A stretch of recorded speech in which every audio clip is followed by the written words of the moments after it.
আসসালামু আলাইকুম রহমতুল্লাহ। আসসালামু আলাইকুম রহমতুল্লাহ।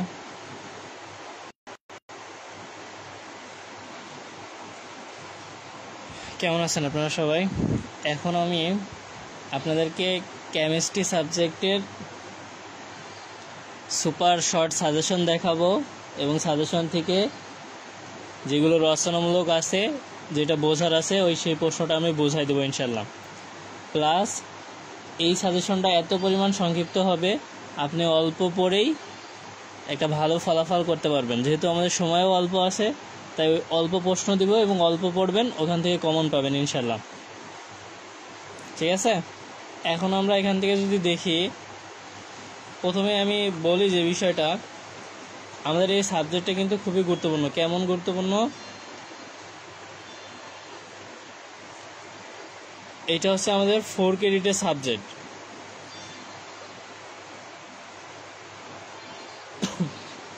ফোর ক্রেডিটের সাবজেক্টে 90 মার্কের সেমিস্টার ফাইনাল পরীক্ষা হবে, টোটাল 200 মার্কের মধ্যে। তাহলে এখানে আমার কেমিস্ট্রিতে 90 মার্কের ফাইনাল পরীক্ষা হবে।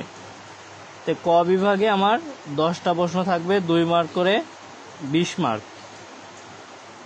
আর খ বিভাগে থাকবে 10টা প্রশ্ন, 10টা প্রশ্নেরই অ্যান্সার করতে হবে, 3 মার্ক করে 30 মার্ক। আর গ বিভাগে থাকবে আমার 7টা প্রশ্ন থাকবে, 5টা প্রশ্ন করতে হবে, 8 মার্ক করে 40 মার্ক।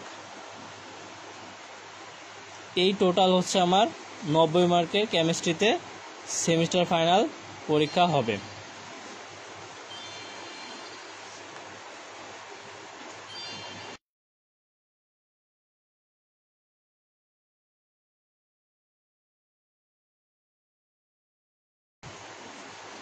প্রশ্ন প্যাটার্নটা বুঝতে পারছেন কি? এখান থেকে দেখা যাচ্ছে কি? একটু জানাবেন।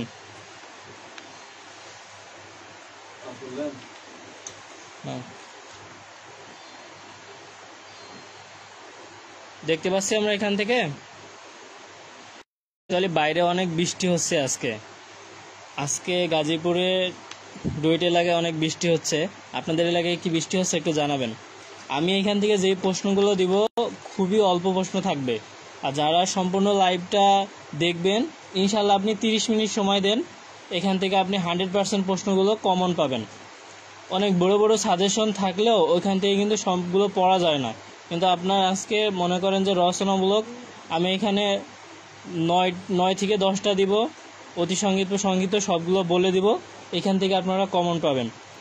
এখন আপনাদের ডিপার্টমেন্টগুলো একটু কমেন্ট করে জানাবেন, একটু সাড়া দেন এবং আগ্রহ প্রকাশ করেন, তাহলে আমি খুব দ্রুতই সাজেশনটা আপনাদের সাথে শেয়ার করে দিব এবং যেখান থেকে আপনি পড়াশোনা শুরু করলে অল্পতেই ভালো ফলাফল করতে পারবেন। একটু জানাবেন, আপনাদের ডিপার্টমেন্টগুলো একটু কমেন্ট করবেন। যেহেতু এই সাবজেক্টটা এখন বর্তমানে আপনার প্রথম পর্বেও আছে, যাদের রেফার ছিল তাদেরও আছে, এবং তৃতীয় পর্বে ইলেকট্রিক্যালের যারা আছে, সার্ভিংয়ের আছে এবং অন্য ডিপার্টমেন্টেরও আছে। আমার কথা শুনতে পাচ্ছেন সবাই? একটু জানাবেন। অনেকদিন পরে আপনাদের এডুকেয়ার থেকে লাইভে আসছি।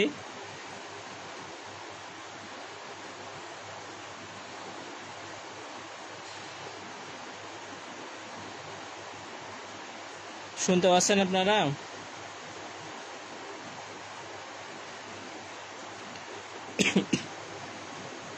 যারা লাইভে যুক্ত আছি আমরা একটু কমেন্ট করে সাড়া দেই, আমাদের কে কোন ডিপার্টমেন্ট থেকে কেমিস্ট্রি সাবজেক্টে পরীক্ষা দিতেছি এবং কেমিস্ট্রি নিয়ে আপনাদের মতামতটা কি।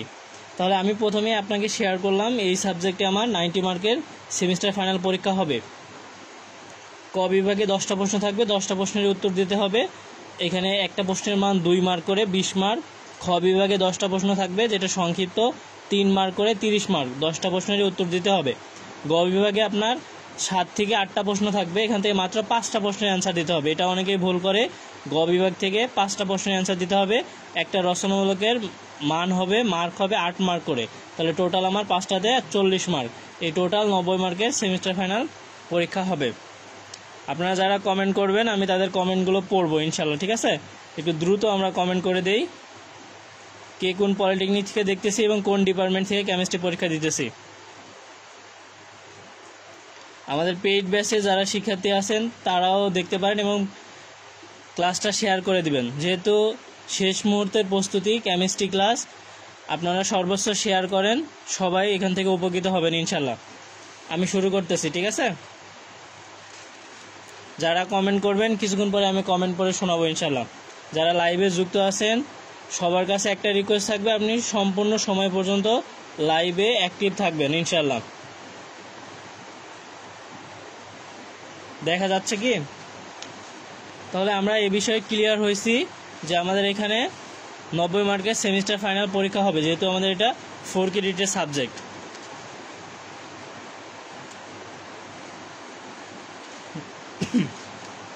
কেমিস্ট্রি সাবজেক্ট খুবই গুরুত্বপূর্ণ। আপনি ভাবতে পারেন নন ডিপার্টমেন্ট সাবজেক্ট পড়লে পড়লাম, না পড়লে না পড়লাম, বা পাস করলেই হবে, কিন্তু জানার একটা বিষয় থাকে, ঠিক আছে? আর গাজীপুর ডুয়েট এলাকাতে আজকে অনেক বৃষ্টি হইতেছে, এই জন্য একটু নয়েজ হইতে পারে। সাউন্ড ক্লিয়ার আছে একটু জানাবেন যারা লাইভে যুক্ত আছি আমরা। আর এডুকেয়ার থেকে যারা সাজেশন সংগ্রহ করছেন এবং আমাদের পেইড বেসে যারা শিক্ষার্থী আছেন, আলহামদুলিল্লাহ প্রতিটা পরীক্ষায় আপনারা কমন পাচ্ছেন। কমনগুলো আমাদের সাথে শেয়ার করতেছেন। আপনারা এখানেও কমেন্ট করে জানাতে পারেন কে কতটুকু কমন পেয়েছেন। তাহলে এই সাবজেক্টে অনেকে আছে শুধু পাস করবে এরকম চিন্তা, অনেকে আছে যে একটু সহজ আছে, আমরা প্লাস তুলবো কীভাবে, ঠিক আছে? তাহলে আমি খুবই অল্প প্রশ্ন দিব প্রত্যেকটা অধ্যায় থেকে, যেটা পড়ে আপনি খুব সহজেই একটা ভালো ফলাফল করতে পারবেন, রেফার্টের কোনো আশঙ্কা থাকবে না।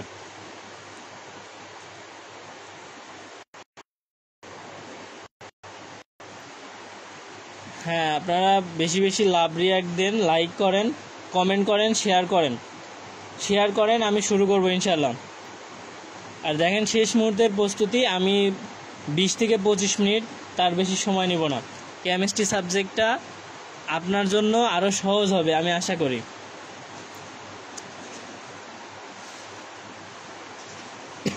আর যে কোনো প্রশ্ন থাকলেও বলতে পারেন, তাহলে আমি ওই প্রশ্নটা আপনাকে ক্লিয়ার করে বুঝিয়ে দেবো ইনশাল্লাহ।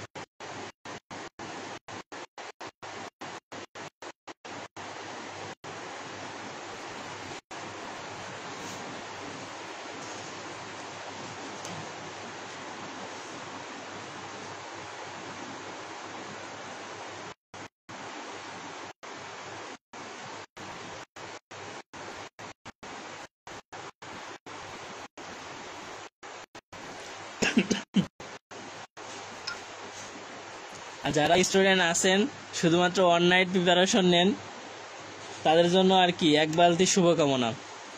একটা রেফার্ট আসলেই বুঝতে পারবেন। বাবাই টাকা দেয় তো, যদি জামাই টাকা দিত তাহলে কিছু মনে হইতো, বাবার টাকা তো কিছু মনে হয় না। পড়াশোনা করেন, ঠিক আছে?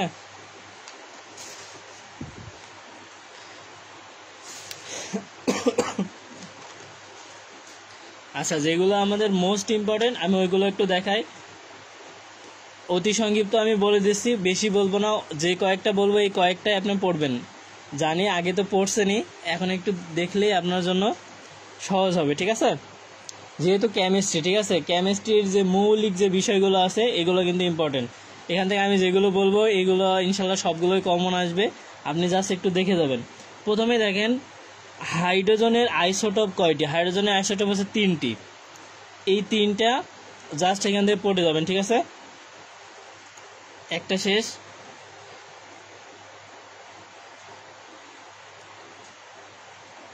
আর এখান থেকে পড়বেন অ্যাভোগাড্রোর সংখ্যার মান উল্লেখপূর্ব সংজ্ঞা দাও। এই যে প্রশ্নটা পড়বেন 8 নম্বরটা। আর এখানে বলছি আমি কি হাইড্রোজেনের আইসোটোপ কয়টি, ঠিক আছে? এটা পড়বেন এখান থেকে, দেখেন তাহলে কিন্তু একদম সহজ।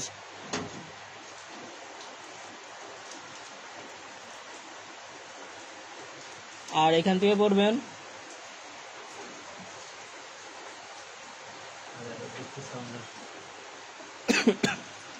বুঝতে পারছেন আপনারা এতটুকু? আর এখান থেকে আরেকটা ইম্পর্টেন্ট হচ্ছে H2SO4 এর আণবিক ভর লেখো, ঠিক আছে? আপনার যেই প্রকাশনীর বই হোক, আমি যে প্রশ্নটা বলছি এই প্রশ্নটা কিন্তু পাবেন। আমার কথা ক্লিয়ার শুনতে পাচ্ছেন? তো জানায়েন সবাই। যারা চুপ করে আছেন তারা কি চুপ রাজার গল্প শুনছেন নাকি? এই জন্য চুপ করে আছেন। সাজেশন নিচ্ছেন, একটু লাইক করেন, একটু শেয়ার করেন, কমেন্ট করেন, আপনার যা ভালো লাগে তাই বলেন, কিছু একটা লেখেন, ঠিক আছে? ছাড়া তো দিবেন। আর এখান থেকে পড়বেন পরমাণুর মূল কণিকা কয়টি এবং কি কি। আর আমরা তো এটা জানি সহজে, শর্টকাট আইসোটোপ, আইসোটোন, আইসোবার। এটা তো একটা টেকনিকের মাধ্যমে আমরা সহজেই কিন্তু জানি, এবং যাদেরকে আমি পড়াইছি তারা কিন্তু সবাই ভালো মতো পারবেন। তাহলে দেখেন আমি এখানে দেখেন 3-4টা প্রশ্ন বলছি, এইটাই অতি সংক্ষিপ্তের জন্য পড়বেন, আর আপনাকে পড়া লাগবে না, ঠিক আছে? বুঝতে পারছেন আপনারা? আর এখান থেকে দেখেন অতি সংক্ষিপ্তের জন্য কপারের ইলেকট্রন বিন্যাস করবেন আর ক্রোমিয়ামের ইলেকট্রন বিন্যাস করবেন, এই দুইটা ইলেকট্রন বিন্যাস করবেন। আর আহুবাউ নীতি এটা পড়বেন, পলির বর্জন নীতি, আর পড়া লাগবে না এখান থেকে। আর এখানে হচ্ছে অরবিট আর অরবিটালের পার্থক্য পড়বেন, তাহলে আপনার অরবিট কি, অরবিটের সংজ্ঞা সব কিছু এক জায়গায় পেয়ে যাবেন। আচ্ছা, আমি একটু এই জায়গায় ইলেকট্রন বিন্যাস থেকে একটা প্রশ্ন থাকবেই, ইলেকট্রন বিন্যাস থেকে একটা প্রশ্ন থাকবেই। তো আমি কি কি বলতেছি, প্রথমে আমি যদি বলি ক্লোরিন, ক্লোরিনের হচ্ছে কি 17, তারপরে হচ্ছে ক্রোমিয়াম, ক্রোমিয়ামের কত 24, তারপরে হচ্ছে কপার, কপারের হচ্ছে 29, আর একটা আছে পটাশিয়াম, এই যে 19। এই 4টা পড়বেন। আমি বিশেষ করে বলতেছি কি ক্রোমিয়াম আর হচ্ছে কপার মোস্ট ইম্পর্টেন্ট, এখান থেকে যে কোনো একটা থাকবে অতি সংক্ষিপ্ততে। লাইভটা যারা দেখতেছেন আমার কথা শুনতে পাচ্ছেন? আপনারা কি বুঝতে পারছেন না আমি একাই বুঝতেছি? একটু জানায়েন।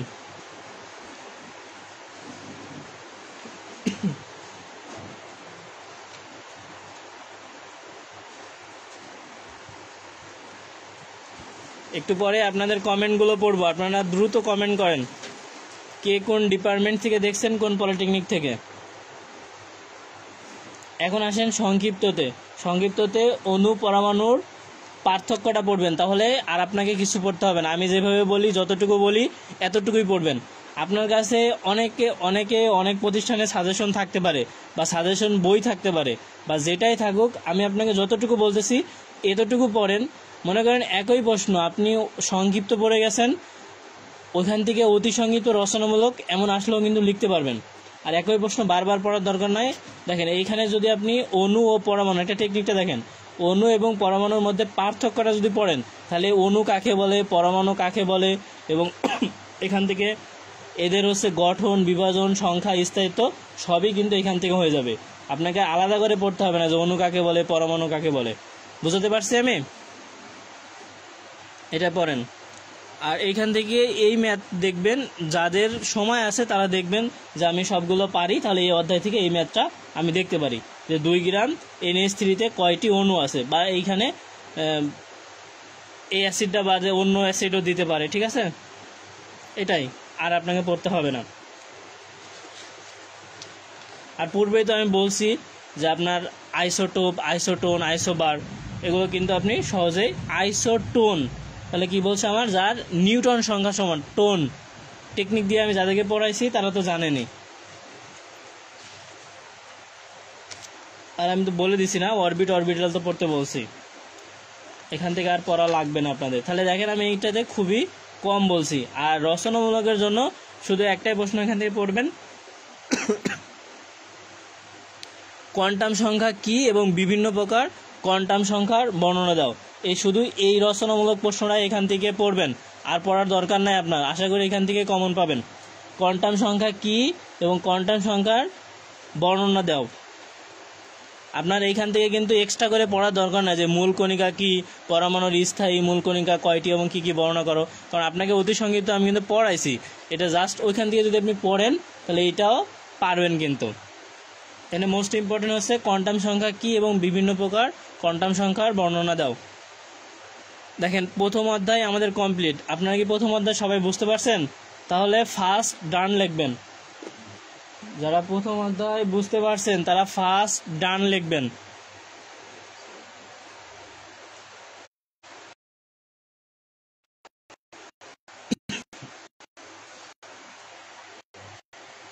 হ্যাঁ, দ্রুত একটু কমেন্ট করবেন আপনারা যারা প্রথম অধ্যায় সম্পূর্ণভাবে বুঝতে পারছেন।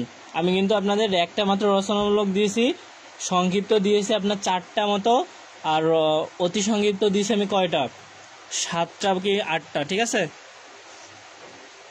ST আফরাদ লিখছেন ফার্স্ট ডান। আরও যারা আছেন দ্রুত একটু কমেন্ট করেন, তাহলে আমি দ্বিতীয় অধ্যায়ে যাব।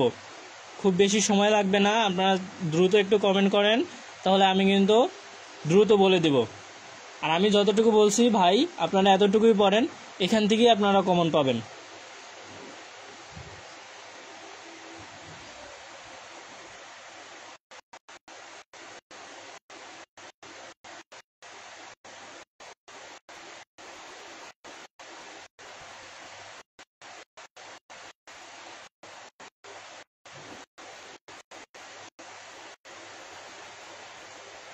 সুমাইয়া রহমান লিখছেন ফার্স্ট ডান।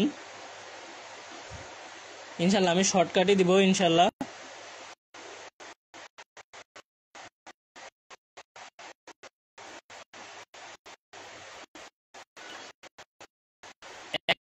সময় 1 মিনিট মধ্যে সবাই জানাবেন। ভাই আমার কমেন্ট করলে কি আপনি কৃতজ্ঞতা বুদ্ধিগত কমেন্ট করতে পারেন যে ভাইয়া আমাদেরকে পরীক্ষার জন্য হেল্প করার চেষ্টা করছে, সাপোর্ট দিতেছে।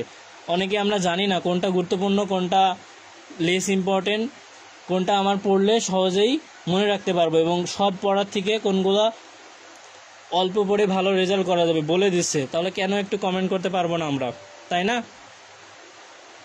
একটু সবাই কমেন্ট করে আমরা জানাই।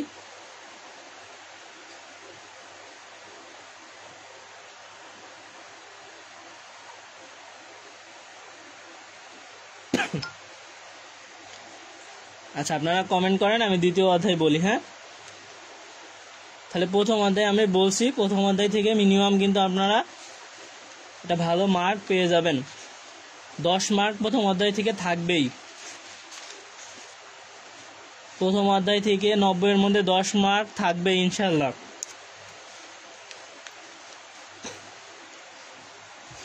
হ্যাঁ, সবাই রেডি? আমি দ্বিতীয় অধ্যায় দেখাবো। আয়েশা আশা জি ফার্স্ট ডান,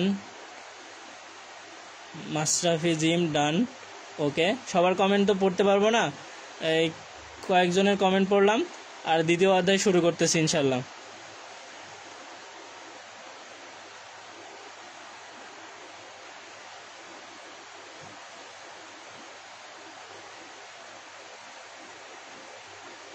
দ্রুত সবাই কমেন্ট করে ফেলেন। আর আপনারা কিন্তু কেউ শেয়ার দেন নাই, তার মানে কি আপনারা কিপটামো করতেছেন। তাহলে আমি বেশি বেশি করে প্রশ্ন দিই, আর যদি শেয়ার দেন তাহলে অল্প অল্প করে প্রশ্ন দিব। তাহলে দেখেন দ্বিতীয় অধ্যায়ে প্রথমে আমরা যেটা পড়বো, এখান থেকে দেখেন আমার কিন্তু অনেক প্রশ্ন আছে কমন আসার মতো, কিন্তু আমরা একটু বুদ্ধি খাটায়ে কোনগুলো আসার মতো প্রশ্ন, বিগত প্রশ্ন রিয়ালাইজ করে পড়তে হবে, তাহলে কিন্তু আমরা পারবো। এখান থেকে যেমন আপনার গোল্ড এবং পারদ এবং কপার এবং টিন এবং পটাশিয়াম, এইটার প্রতীক এবং হচ্ছে আপনার, আচ্ছা আপনারা শুধু প্রতীকই পড়েন আর নামটার প্রতীকটা, আর যদি পারেন তাহলে ল্যাটিন নামটা সহ পড়বেন। বিশেষ করে আমি বলবো প্রতীকটা ইম্পর্টেন্ট, প্রতীক আসবে, ঠিক আছে? দেখেন আমি বোঝাতে পারছি কিনা, আপনার অনেকগুলো পড়ার দরকার নাই। আমি কি বলতেছি, গোল্ড মানে কি সোনা, তারপরে পারদ, কপার, টিন, পটাশিয়াম, এগুলোই পড়বেন। বুঝাতে পারছি আমি? আর এখান থেকে একটা পড়বেন হচ্ছে সালফিউরিক অ্যাসিডের গাঠনিক সংকেত আর নাইট্রিক অ্যাসিডের গাঠনিক সংকেত, এই দুইটাই, আর পড়তে হবে না।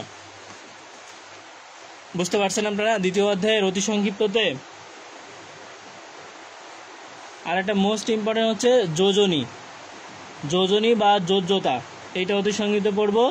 আর আমরা তো জানি যে মৌলের সুপ্ত যোজনী কি, সক্রিয় যোজনী।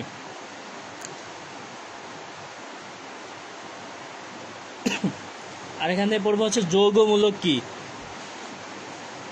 তাহলে কিন্তু আমার অতি সংক্ষিপ্ত প্রশ্ন শেষ। তাহলে আপনাকে আমি বলি, দেখেন কয়টা প্রশ্ন আপনি দিছি, যারা প্রথম থেকে দাগাইতেছেন বা বলতেছেন, দেখেন আমি কয়টা প্রশ্ন দিছি। আপনাকে জাস্ট বলছি প্রতীক লিখতে, ঠিক আছে? প্রতীকার নাম সোনা, পারদ, কপার, টিন, পটাশিয়াম। আর এখান থেকে দিছি কি যোজনী বা যোজ্যতা, এটাই ওকে, ঠিক আছে? আর এখান থেকে হচ্ছে আর একটা ইম্পর্টেন্ট হলো ধনাত্মক যৌগমূলক আর ঋণাত্মক যৌগমূলক, দুইটা করে পড়বেন। আমার কথা শুনতে পাচ্ছেন? স্পষ্ট শোনা যায়? একটু কমেন্ট করে জানাবেন। দেখেন অনেকগুলো প্রশ্ন আছে আপনার এখানে, অতি সংক্ষিপ্ত প্রশ্ন আছে বইয়ে দেওয়া 41টা, তার মধ্যে আমি কয়টা প্রশ্ন দিছি বুঝতে পারছেন আমার কথা?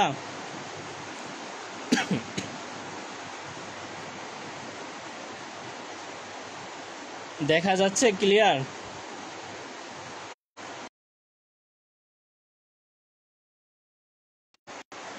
ক্লিয়ার দেখা যাচ্ছে, শোনা যায়?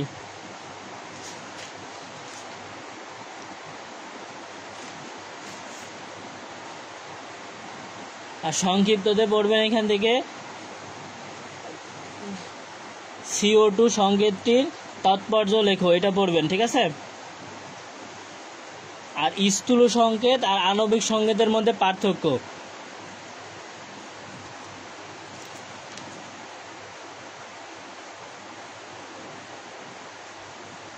এই দুইটা পড়লেই হবে, ঠিক আছে আপনার সংক্ষিপ্ততে।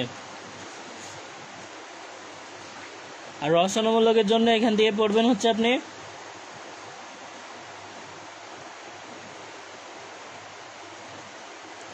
আচ্ছা, এখান থেকে আপনার রচনামূলক পড়া দরকার নাই, দ্বিতীয় অধ্যায়ে রচনামূলক পড়া দরকার নাই, ঠিক আছে? আমার কথা বুঝতে পারছেন? দেখেন আমি কিন্তু রচনামূলক কেবলমাত্র একটা প্রশ্ন দিয়েছি। দ্বিতীয় অধ্যায় আপনারা সবাই বুঝতে পারছেন? তাহলে 2 ডান লিখবেন, অথবা সেকেন্ড ডান লিখবেন, অথবা 2 ওকে লিখবেন। দেখি কে কি লেখেন, কার কোনটা পছন্দ। দ্বিতীয় অধ্যায়ে আমি কোনো রচনামূলক দেই নাই, সংক্ষিপ্ত দিয়েছি 2টা, আর অতি সংক্ষিপ্ত দিয়েছি 2টা, আর অতি সংক্ষিপ্ত দিয়েছি কয়টা? অতি সংক্ষিপ্ত দিয়েছি হচ্ছে 4-5টা মতো, ঠিক আছে?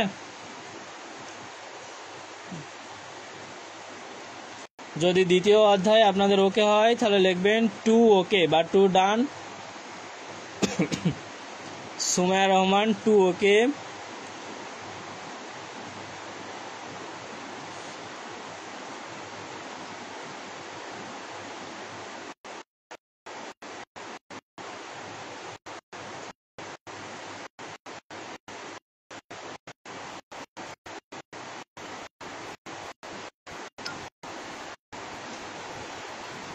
মাশাআল্লাহ, আপনারা অনেক ভালো রেসপন্স করতেছেন। আমি আপনাদের জন্য সর্বোচ্চ চেষ্টা করব কমনগুলো দেওয়ার। আপনারা এগুলো জাস্ট পড়েন, তাহলে কিন্তু আপনি কমন পাবেন। হ্যাঁ, SD আফরাদ 2 খালাস, ওকে। আপনারও রেফার্ট মুক্ত ইনশাআল্লাহ। রায়ান 2 ওকে।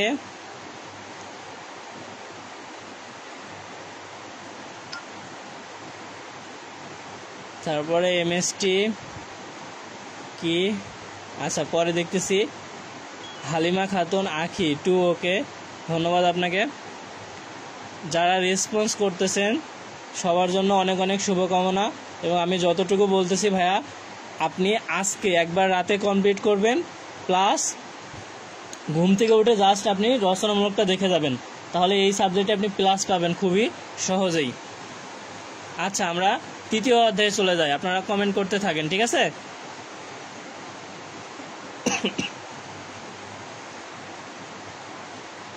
হ্যাঁ, অনেকেই প্রশ্ন করছেন এটা কোন গাইড। এটা হক প্রকাশনীর বই। আপনার কাছে হক থাক, টেকনিক্যাল থাক, RS প্রকাশনী থাক, যেই প্রকাশনী থাক, প্রশ্ন কিন্তু এক। আচ্ছা, আমরা তৃতীয় অধ্যায় দেখি। তৃতীয় অধ্যায় থেকে আমি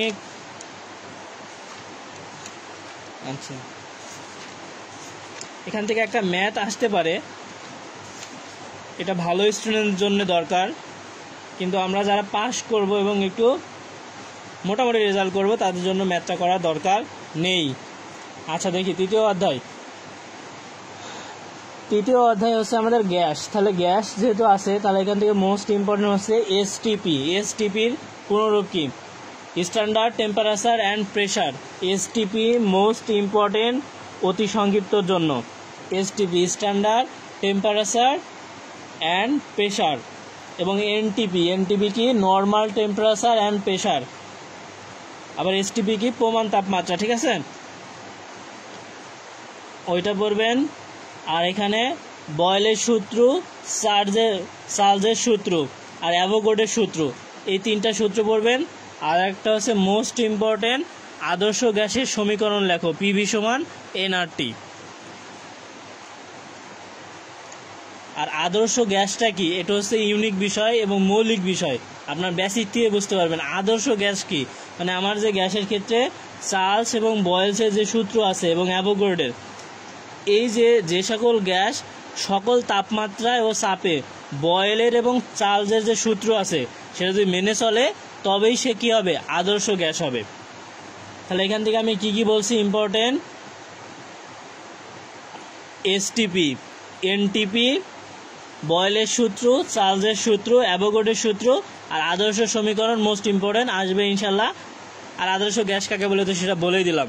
তাহলে দেখেন আমি আপনাকে যতটুকু বললাম আপনি যদি মনোযোগ সহকারে আমার কথাটা শুনেন, আশা করি পরীক্ষায় যদি এটা আসে আপনি সহজে লিখতে পারবেন যে ভাইয়া তো বলছিল আদর্শ গ্যাসের সমীকরণ হচ্ছে পিভি সমান এনআরটি।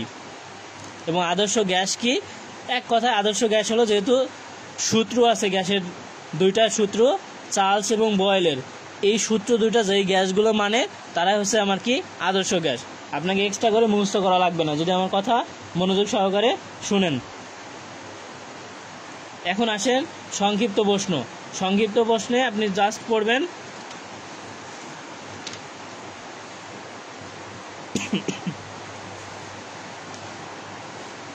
সংক্ষিপ্ততে ম্যাথ একটা থাকার কথা।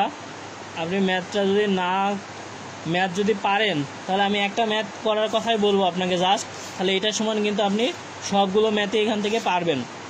সেটা হলো এটা করবেন। আমাকে যদি বলেন তাহলে ম্যাথটা আমি লাস্টের দিকে সুন্দর করে বোঝাই আপনাকে করে দিব এবং আপনার ভুল হবে না ইনশাল্লাহ। ম্যাথটা হলো এটা যে 27 ডিগ্রি সেলসিয়াস তাপমাত্রায় ও 750 মিলিমিটার চাপে একটা গ্যাসের আয়তন যদি 500 মিলিমিটার হয় তাহলে 77 ডিগ্রি সেলসিয়াস তাপমাত্রা ও 700 মিলিমিটার চাপে এর আয়তন কত হবে? আপনাকে কিন্তু সকল ডাটা দেওয়া আছে, আপনাকে জাস্ট P1 V1 ভাগ T1 P2 V2 ভাগ T2 এই সূত্রটা দিয়ে কিন্তু ম্যাথটা আমি সহজেই করতে পারবো। আর তাপমাত্রাটা সেলসিয়াসে আছে, শুধু ক্যালভিনে নিব। যদি বলেন তাহলে বুঝাই দিব ম্যাথটা লাস্টে। সংক্ষিপ্ততে এই ম্যাথটা থাকবে বা রচনামূলকও দিতে পারে এ অধ্যায় থেকে। ক্লিয়ার? বুঝাতে পারছি ভাই আমি? প্রান্ত লিখছেন ভাই এনটিপির পুনরূপটা কি? এনটিপির পুনরূপ কি?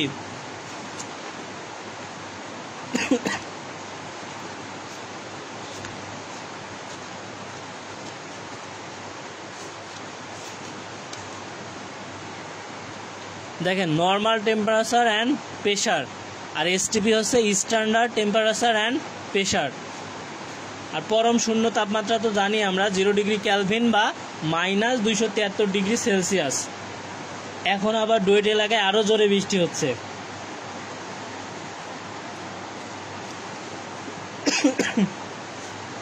এত বৃষ্টি। এমডি হাবিব হোসেন বলছেন বোঝান। তাহলে আমি অধ্যায়গুলো শেষ করে, কারণ অনেকেই ম্যাথ বুঝবেন না বা ম্যাথ করতে চাইবেন না, তাহলে আমি শেষে ম্যাথটা করাই, আপনারা যদি বলেন।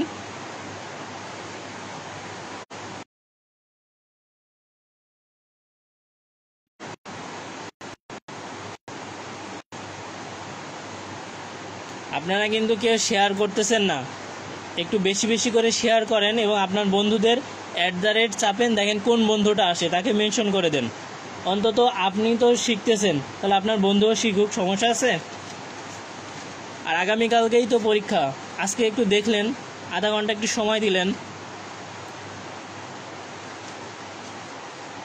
আর যারা আজকের ক্লাসে সম্পূর্ণ ক্লাস করবেন এবং শেয়ার দিচ্ছেন তাদের জন্য আমাদের দ্বিতীয় চতুর্থ পর্বে এবং সিভিল যারা আছেন ষষ্ঠ পর্বে ভর্তির সময় ইনশাল্লাহ ডিসকাউন্ট পাবেন। এই কথা আর বলবো না, ঠিক আছে, একবারই বলছি।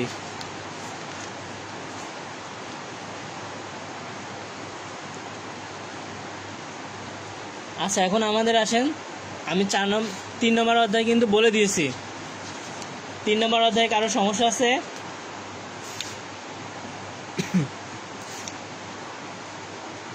3 নম্বর অধ্যায়ে কিন্তু আমি স্পেসিফিকভাবে দেখেন, আপনাকে আমি যেটা বলছি এটাই পড়েন তাহলেই হবে।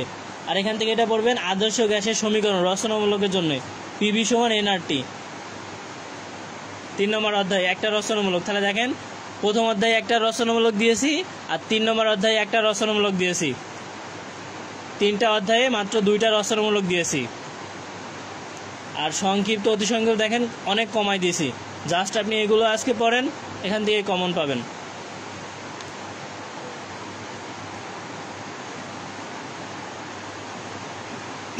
যারা লাইভে যুক্ত আছেন আলহামদুলিল্লাহ সবার জন্য শুভকামনা।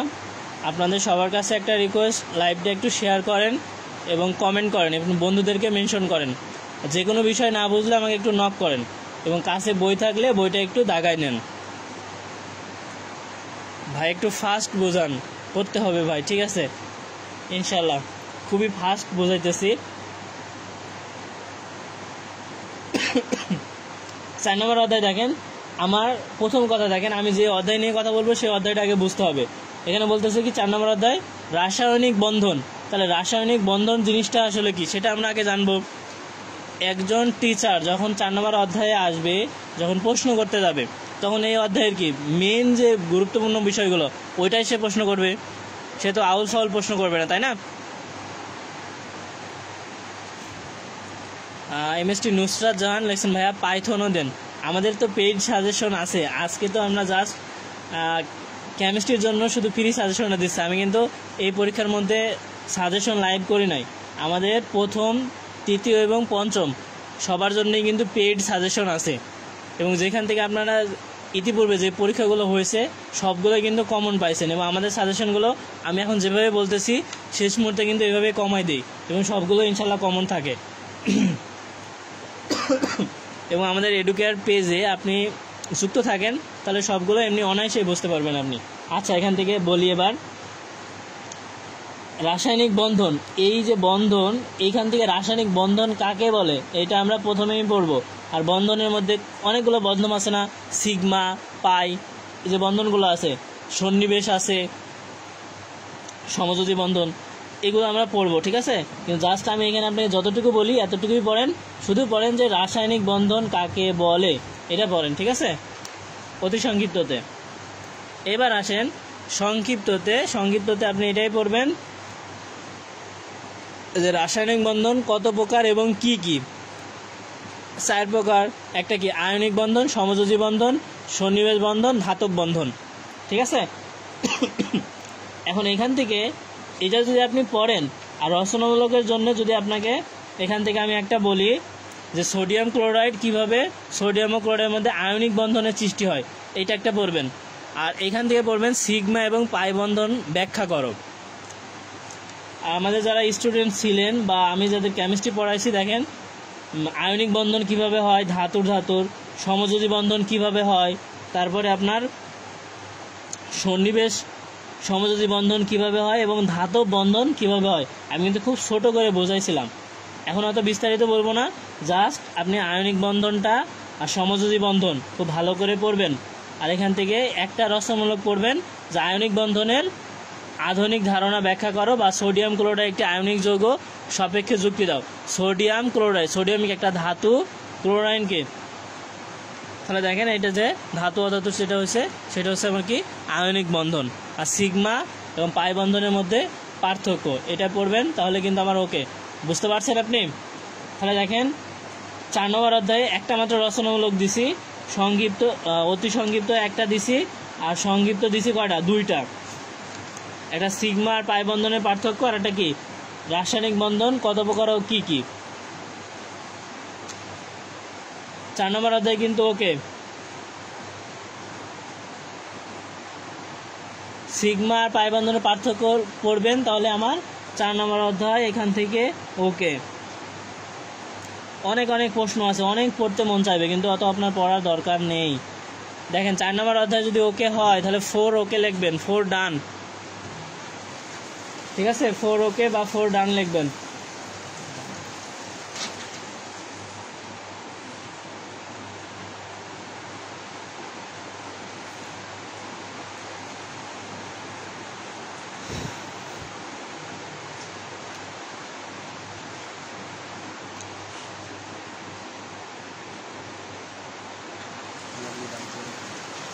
ঠিক আছে, 4 ওকে।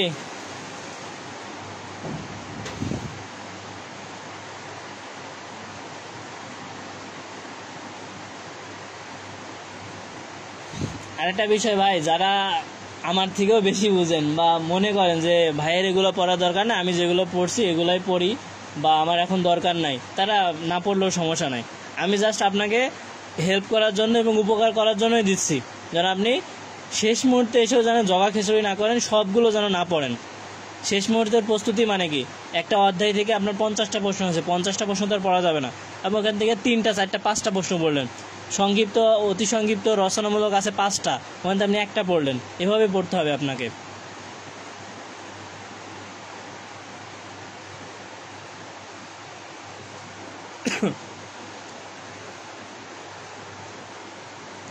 ওকে, 4 নম্বর অধ্যায় ওকে, মাশাআল্লাহ।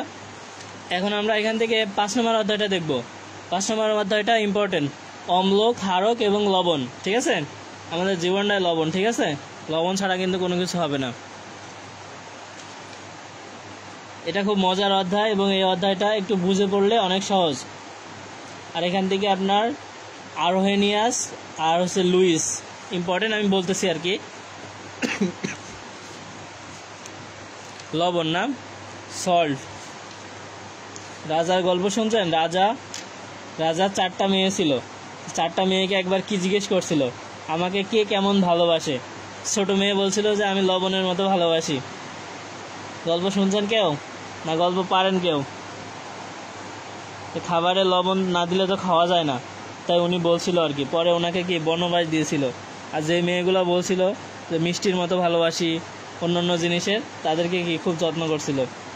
তাহলে দেখেন আমরা এখন আছি কি লবণ, তাই না? গল্প পরে, এখন লবণ দেখিয়ে।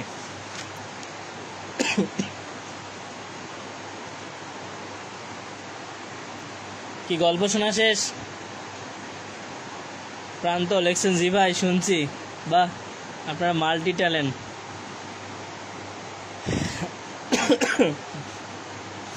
যে পরীক্ষাগুলো হয়েছে, এক্সামগুলো কেমন হয়েছে আপনার সবার? দেখেন, এক্সাম দেওয়ার সময় এতটুকু মাথায় রাখবেন ভাই, মানে আমার যেটা চিন্তা ভাই, আপনি স্টাফিনের 5,000 টাকা যেন পান, ঠিক আছে? বন্ধুরা সবাই পায়, আপনি কেন পাবেন না?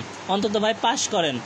আর ফেল করলেই কি হবে ভাই, আপনি যেই সাবজেক্টে ফেল করতেছেন এক্সট্রা টাকা দিয়ে ফর্ম ফিল আপ করে আবার পরীক্ষা দিচ্ছে প্রেশার নিয়ে। আর পাস করলে আপনার সেমিস্টারটাই ওকে। সেজন্য বলবো ভাই একটু পড়েন। হ্যাঁ রায়হান, লবণের গল্প শুনেছিও, পড়েছিও, মাশাল্লাহ। এখন আমরা তাহলে অম্ল, ক্ষারক এবং লবণের গল্প যেহেতু শুনছেন, এখন তাহলে কি অ্যাসিডের গল্প শুনবেন নাকি? অ্যাসিড, তাহলে এখন দেখেন অ্যাসিডের সংজ্ঞা। হ্যাঁ, অ্যাসিড কি? লেবুতে কি অ্যাসিড থাকে? আপেলে কি অ্যাসিড থাকে? বলেন। এত কিছু এখন জানার দরকার নাই, এখন শুধু পড়বেন অ্যাসিড কি, অ্যাসিডের সংজ্ঞা কি। অ্যাসিড যদি সহজ করে বলেন, হ্যাঁ, আপনার হাইড্রোজেন H+ আয়ন দিবে। হ্যাঁ, এই সকল যৌগ কিন্তু অ্যাসিড। আর অ্যাসিড কি হয়? প্রোটন দাতা হয়। সহজেই আপনি পড়তে পারেন, এটা মনে রাখতে পারেন যে হাইড্রোজেনযুক্ত যে সকল যৌগ পানিতে দ্রবীভূত অবস্থায় বিয়োজিত হয়ে ধনাত্মক আয়ন রূপে কেবলমাত্র হাইড্রোজেন আয়ন, হাইড্রোজেন প্লাস দেয়। কারণ একটা মৌলকে যখন আমরা ভাঙি তখন সেটা আমার কি হয়, যখন দেখেন যদি আমার HCl থাকে, এটাকে যদি আমি পানিতে দিই, ঠিক আছে, তখন পানি যদি দিই এখান থেকে H2O, তাহলে এটা কীভাবে ভাঙে? H++ ক্লোরিন মাইনাস, এইটাই হচ্ছে আমার কি আয়নিক। তাহলে H+ যেখানে দিবে সেইখানেই কি আমার অ্যাসিড আছে। অ্যাসিডের উপস্থিতি আছে। এখান থেকে এটা পড়বেন ভাই, ইম্পর্টেন্ট। রাজ অম্ল কি? হ্যাঁ, এটা ইম্পর্টেন্ট, বা অম্ল রাজ অতি সংক্ষিপ্ত জন্য মোস্ট ইম্পর্টেন্ট। আর এটা সংক্ষিপ্ত অতি সংক্ষিপ্তের মধ্যে আছে যেহেতু, এখান থেকে এটা পড়বেন যে এখানে অনেক আছে, যে অ্যালুমিনিয়াম অক্সাইড, উভয়ধর্মী অক্সাইড কেন, বা আরও অনেক যৌগ আছে, মৌল আছে। আর এখান থেকে পড়বেন, এখানে মোস্ট ইম্পর্টেন্ট অতি সংক্ষিপ্ত জন্য জটিল লবণের নাম দুইটা, একটা আছে পটাশিয়াম ফেরোসায়ানাইড, আর একটা আছে পটাশিয়াম ফেরিসায়ানাইড, একটা K4, একটা আছে শুধু K3, অতি সংক্ষিপ্ত জন্য মোস্ট ইম্পর্টেন্ট। তাহলে এখান থেকে দেখেন 5 অধ্যায়ে আমি যেটা বলতেছি মোস্ট ইম্পর্টেন্ট, একটু ভালো করে পড়বেন। রাজ অম্ল আর দুটি জটিল লবণের নাম। আর তো বলছি অ্যাসিডের সংজ্ঞা কি, যেহেতু অ্যাসিড ক্ষার লবণ করতেই হবে। আর এখানে আরেকটা ইম্পর্টেন্ট হচ্ছে ভাই, একদম 100% ইম্পর্টেন্ট, ব্লিচিং পাউডারের রাসায়নিক নাম এবং সংকেত। ব্লিচিং পাউডারের রাসায়নিক নাম এবং সংকেত বলছি, এই অধ্যায় থেকে আপনার 10 মার্ক থাকবেই, দেখেন আপনি, ঠিক আছে। ব্লিচিং পাউডারের রাসায়নিক নাম এবং সংকেত, যদি কেউ পারেন তাহলে একটু কমেন্ট করেন। CaOCl, ঠিক আছে। রাসায়নিক নাম কি? Calcium chloro hypochlorite. আর পড়ার দরকার নাই, যদি পড়তে চান তাহলে এখান থেকে পড়তে পারেন। জিঙ্ক অক্সাইড এবং SO2, জিঙ্ক অক্সাইড অম্লত্ব 2, এটাই। আর যদি কেউ থাকেন এটা না পড়লেও পারেন আপনারা, যে 4টা অ্যাসিডের নাম কি, যেমন আমরা পড়ছি hydrochloric acid, sulphuric acid, nitric acid. আচ্ছা, এবার আসি সংক্ষিপ্ততে। দেখেন আমি কিন্তু খুবই অল্প প্রশ্ন দিছি, 2 থেকে 3টা 4টা প্রশ্ন দিলাম অতি সংক্ষিপ্ত। এখন দেখেন, হ্যাঁ ভাই কথা কম, সাজেশন দেন ভাই, ঠিক আছে দিতেছি ভাই। ম্যাথ 3 খারাপ হয়েছে, ম্যাথ 3 প্রশ্ন তো সহজ ছিল। আচ্ছা যাই হোক, এখন দেখেন সংক্ষিপ্ত প্রশ্ন। সংক্ষিপ্ত প্রশ্ন বলছে ভাই, আমি দেখেন একদম ফাস্টলি বলতেছি, কিন্তু মানে এও করতেছি না বা সময় নিচ্ছি না, তারপরে যদি বলেন, আমি বলতেছি কি আপনার ভালোর জন্য, আপনার মনে থাকবে, একটু সময় দেন। অ্যাসিডের ধর্ম কি? অ্যাসিডের ধর্ম কি বলেন তো? আর হাতের তালুর উপরে যদি অ্যাসিড নেন থাকবে কোন অ্যাসিড? মৃদু অ্যাসিড না, যে এটি একদম প্রখর, সেই অ্যাসিডের কথা বলতেছি। তাহলে অ্যাসিডের ধর্ম আমরা পড়বো, এক কথায় অ্যাসিড ক্ষারের ধর্ম পড়বো, ঠিক আছে। আরেকটা হচ্ছে ইম্পর্টেন্ট প্রশ্ন ভাই, এই যে সব ক্ষারকই ক্ষারক কিন্তু সব ক্ষারক ক্ষার নয় কেন, বা সকল ক্ষারকই ক্ষারক কিন্তু সমস্ত ক্ষারক ক্ষার নয় কেন, এটা ইম্পর্টেন্ট, এখানে আমরা পড়ব।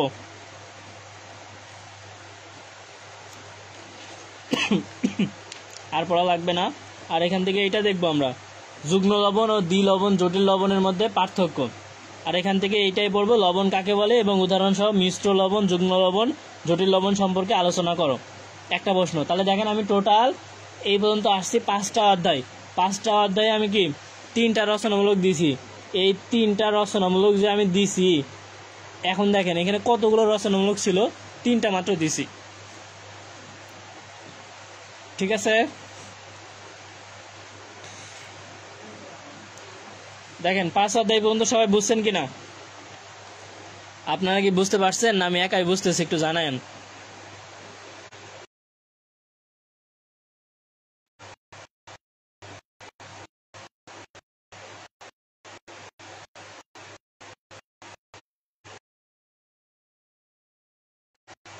পাঁচ নম্বর অধ্যায় ওকে, একটু জানায়েন।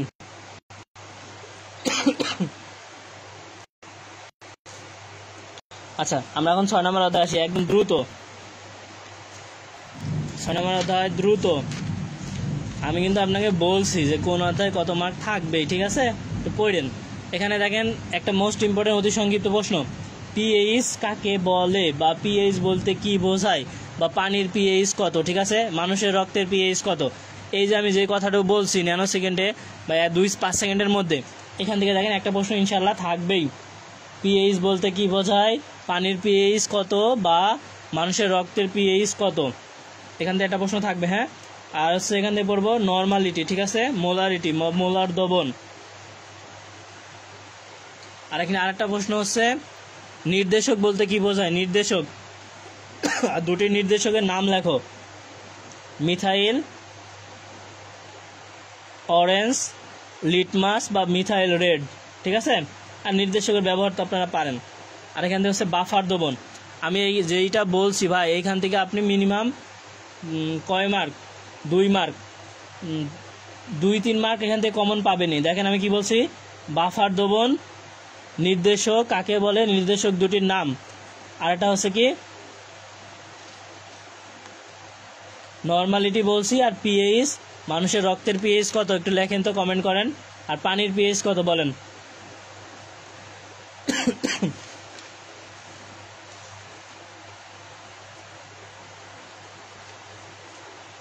বুঝছেন না আপনি? সবাই কি বুঝতে পারছেন? দ্রবণ কি দিছি, বাফার দ্রবণ। এখান থেকে দেখেন একটা প্রশ্নই পড়বেন অতি সংক্ষিপ্ততে, আর আপনার সংক্ষিপ্ত আর পড়তে হবে না, ঠিক আছে। বাফার দ্রবণ কাকে বলে, বাফার দ্রবণের ক্রিয়া কৌশল, এইটা যদি আপনি পড়েন সংক্ষিপ্ত আসুক রচনামূলক আসুক, আপনি এখান থেকে কিন্তু পারবেন। বাফার দ্রবণ কাকে বলে, বাফার দ্রবণের ক্রিয়া কৌশল। বাফার দ্রবণ সম্পর্কে কিছু বলবো না, পারেন বলেন। বাফার দ্রবণ সম্পর্কে কি একদম সংক্ষিপ্ত আইডিয়া দিব মনে রাখার জন্য?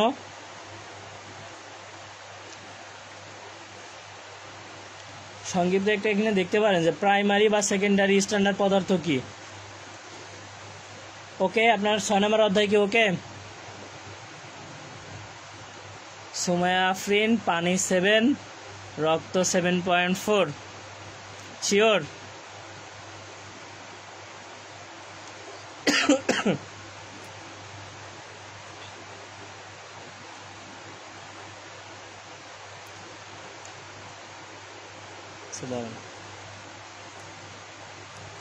ছয় নম্বর অধ্যায় ওকে, তাহলে 6 ওকে লিখি বা 6 ডান লিখি। যারা কমেন্ট করতেছেন সবার জন্য অনেক অনেক শুভকামনা। আর আপনাদের মধ্যে অন্তত এতটুকু কৃতজ্ঞতা বোধ আছে যে ভাইয়া আমাদেরকে সময় দিচ্ছে, সাপোর্ট দিচ্ছে এবং বলে দিচ্ছে। আমি অন্তত একটু কমেন্ট করি বা আমি রেসপন্স করি, তাহলে উনি সামনে আগাইতে পারবে।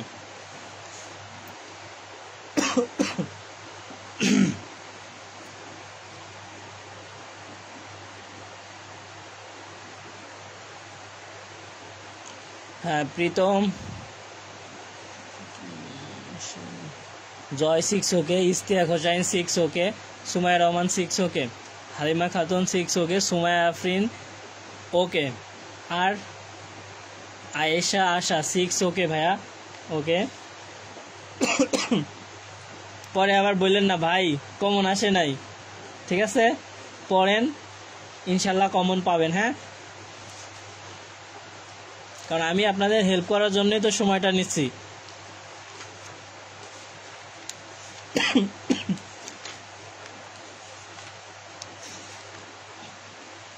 আচ্ছা, কেউ কারো মনে আছে আমি কোন কোন অধ্যায়ে বলছি যে এখান থেকে 10 মার্ক থাকবেই? 7 নম্বর অধ্যায়ে আছেন রাসায়নিক বিক্রিয়া। রাসায়নিক বিক্রিয়ায় প্রথমেই পড়বেন তাপ উৎপাদী বিক্রিয়া, ঠিক আছে, আর তাপ হারি বিক্রিয়া। এটা এখান থেকেও পড়তে পারেন বা সংক্ষিপ্ত তাপ হারি আর তাপ উৎপাদী বিক্রিয়ার পার্থক্য পড়লেও কিন্তু হয়ে যাবে। এখানে একটা পড়েন প্রশমন বিক্রিয়া কি। হ্যাঁ,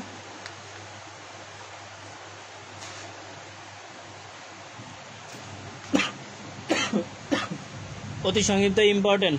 প্রভাবক কি? হ্যাঁ, আর অটো প্রভাবক কি? প্রভাবক এবং অটো প্রভাবক। আর প্রভাবক 20 মোস্ট ইম্পর্টেন্ট। আমি কয়টা প্রশ্ন দিচ্ছি ভালো করে মনে করেন। দেখেন বলছি কি এখান থেকে 7 নম্বর অধ্যায় রাসায়নিক বিক্রিয়ার পড়তে পারেন এখান থেকে বা অতি সংক্ষিপ্ততে পড়লেও হবে। তারপরে বলি তাপ উৎপাদী বিক্রিয়া, তাপ হারি বিক্রিয়া, ঠিক আছে, প্রশমন বিক্রিয়া, প্রভাবক আর অটো প্রভাবক, আর প্রভাবক 20, এটা বললেই ওকে, অতি সংক্ষিপ্ত ওকে। আর সংক্ষিপ্ততে পড়বেন পলিমারকরণ বিক্রিয়ার সংজ্ঞা সহ উল্লেখ। আর আমি তো বললামই যে তাপ উৎপাদী আর কি, এটা আপনি এখান থেকে পড়তে পারেন বা অতি সংক্ষিপ্ত পড়ে নিলে হয়ে যাবে। আর একটা মোস্ট ইম্পর্টেন্ট হলো এটা যে শিল্পক্ষেত্রে প্রভাবকের 3টি ব্যবহার লেখো। সংক্ষিপ্ততেও দিতে পারে বা এটা রচনামূলকও দিয়ে দিতে পারে, সম্ভবত সংক্ষিপ্ততে দিবে। ঠিক আছে, শিল্পক্ষেত্রে প্রভাবকের 4টি, আসলে বুঝতে হবে আপনাকে প্রভাবক জিনিসটা কি। প্রভাবক হলো, মনে করেন একটা পদার্থ আছে, ওই পদার্থের মধ্যে অন্য একটা পদার্থ মিশালে ওই পদার্থটা কি গতি বাড়বে অথবা কমবে, এই জিনিসটা হচ্ছে মেন বিষয়, হচ্ছে প্রভাবক।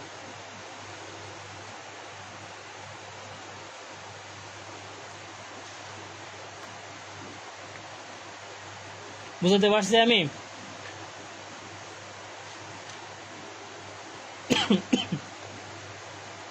আর রচনামূলকে পড়বেন কি পড়বেন বলেন? রাসায়নিক বিক্রিয়া সংগঠনের উপায়গুলো বর্ণনা করো।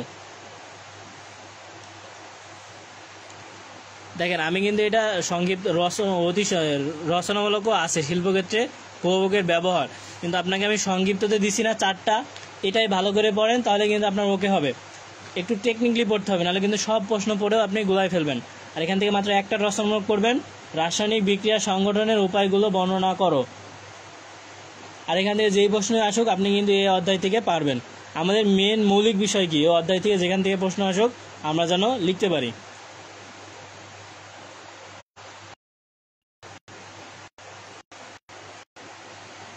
বুঝতে পারছি আমরা? দেখেন, এই অধ্যায় কি ওকে? 7 নম্বর ওকে, 7 ওকে লেখেন, 7 আপ।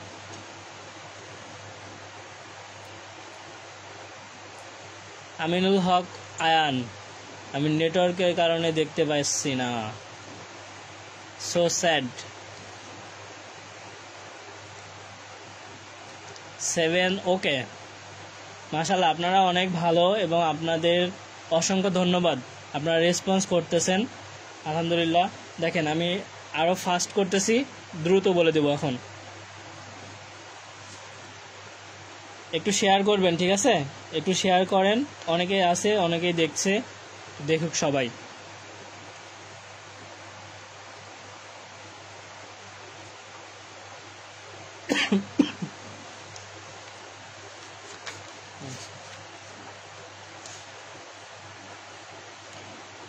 দেখেন, আমরা সময় আমাদের অল্প, আমি অনেক অনেক প্রশ্ন দিলাম, আপনি পড়লেন না, সেটা তো লাভ নাই। কিন্তু আমি যেইটুকু বলতেছি একটা অধ্যায়ের সামারাইজ, এখান থেকে আপনি পড়লে ওখান থেকে কমন পাবেন। এবং আমি কিন্তু প্রত্যেকটা অধ্যায় থেকে খুবই অল্প প্রশ্ন দিচ্ছি। এই পর্যন্ত অতি সংক্ষিপ্ত কয়টা দিচ্ছি? 4টা। এই রচনামূলক কয়টা দিচ্ছি? 4টা না 5টা, যাই হোক। 8 নম্বর অধ্যায় দেখেন, 8 নম্বর অধ্যায়ে প্রথমে আপনি পড়বেন ইম্পর্টেন্ট জারণ বিজারক। ঠিক আছে, এটা পড়তে হবে। জারক বিজারক এটা পড়বেন। জারক কি আর বিজারক কি, বা দুটা করে পদার্থ, এটা পড়বেন। রিডক্স বিক্রিয়া, না, রিডক্স বিক্রিয়াটা আপনি সংক্ষিপ্ততে পড়বেন। আর এখান থেকে আচ্ছা, এটা আপনার একটা মার্ক, সমস্যা নাই, কনফিউজ থাকার দরকার নাই। এখান থেকে জাস্ট এইটা পড়বেন সংক্ষিপ্ততে, জারণ বিজারণের যুগপৎ বিক্রিয়া বর্ণনা করো, বা দেখাও যে জারণ বিজারণ বিক্রিয়া একই সঙ্গে ঘটে। জারণ কি আর বিজারণ কি? দেখেন, গ্রহণ আর বর্জন একই সঙ্গে। যেমন দেখেন, যদি আমার সোডিয়াম ক্লোরাইড থাকে, sodium chlorine, sodium plus plus থাকে, ক্লোরিন মাইনাস থাকে, তাহলে দেখেন এ হচ্ছে দান করছে আর ওকে গ্রহণ করছে। জাস্ট আপনি পড়লেই বুঝবেন আর কি, জারণ বিজারণ।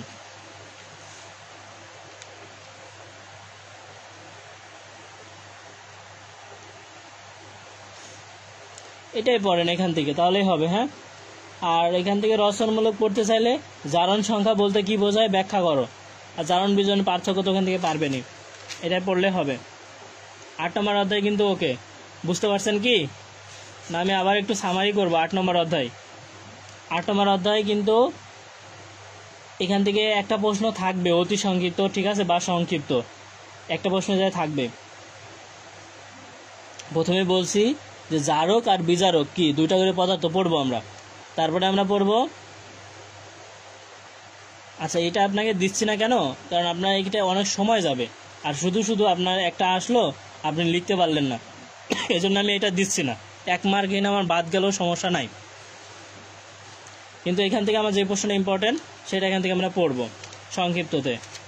আর রচনামূলক এটা পড়তে পারেন, জারণ সংখ্যা কি, মানে এক কথায় অতি সংক্ষিপ্ত পড়লে এটা হয়ে যাবে, আপনি এটা দেখতে পারেন। 9 নম্বর অধ্যায় ইম্পর্টেন্ট, এখান থেকে আপনার 10 মার্ক শিওর লিখে রাখেন, থাকবে ইনশাল্লাহ।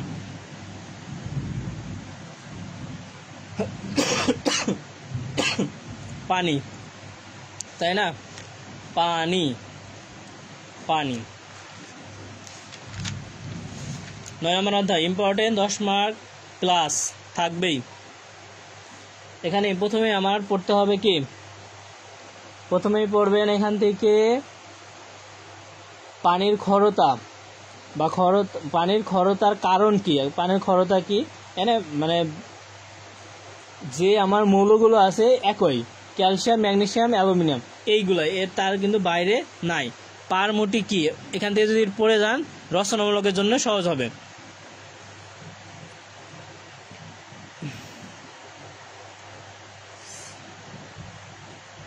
আচ্ছা, এখানে একটা প্রশ্ন পড়েন তো, স্যালিবিট কি?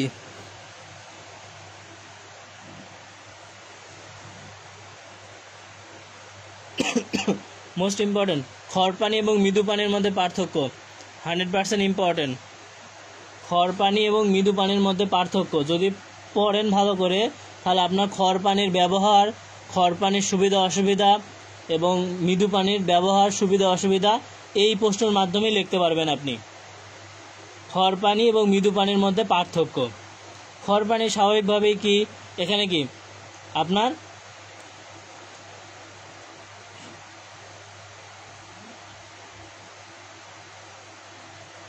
খড় পানিতে না, খড় পানিতে কি সাবানে কিন্তু ফেনা হতে চায় না সহজে।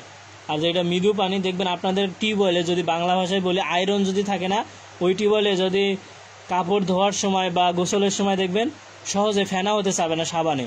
আর যদি পানিটা মৃদু পানি হয়, আয়রন যদি না থাকে, তাহলে কিন্তু সহজে ফেনা হয়।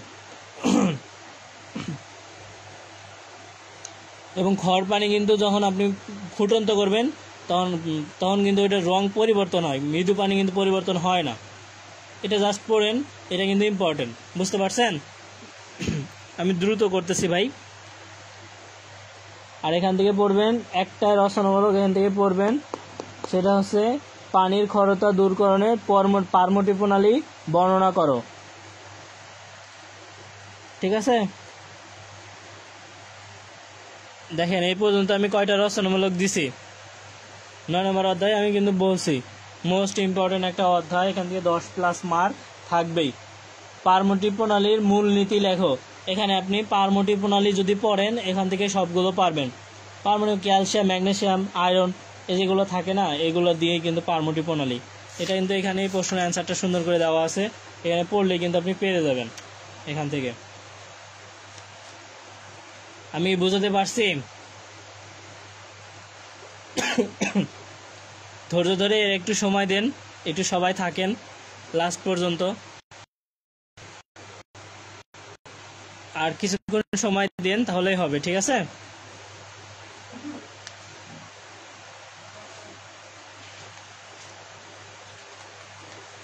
রচনামূলক প্রশ্ন আমি যেই কয়টা বলছি, কেউ যদি পারেন দয়া করে এক জায়গায় লিখবেন রচনামূলক প্রশ্ন, যে 7টা বা 8টা হোক, আমি যে কয়টা বললাম প্রথম থেকে লাইভে যারা আছেন তারা আমাকে লিখে ইনবক্সে দিবেন, তাহলে ওইটা আমি আপনার লেখাটা পোস্ট করে দেবো ইনশাল্লাহ। কেউ যদি পারেন তাহলে সবার জন্য উপকার হবে। রচনামূলক আমি যে 7টা বা 8টা বা 9টা বলবো, এই পর্যন্ত কিন্তু 6টা বলছি, তাহলে এই কয়টা করলে কিন্তু আপনার কমন থাকবে।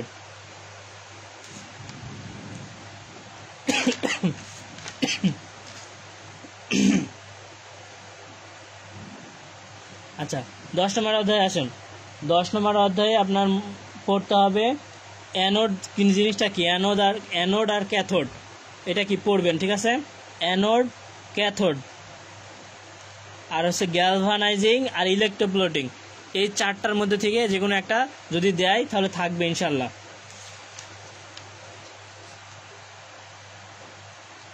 আর এখান থেকে পড়বেন হচ্ছে তড়িৎ বিশ্লেষণের প্রক্রিয়া কৌশল বর্ণনা করো, অথবা তড়িৎ প্রলেপন বা তড়িৎ প্রলেপনের প্রক্রিয়া বর্ণনা করো। এখান থেকে যে কোনো আপনি একটা প্রশ্ন পড়বেন।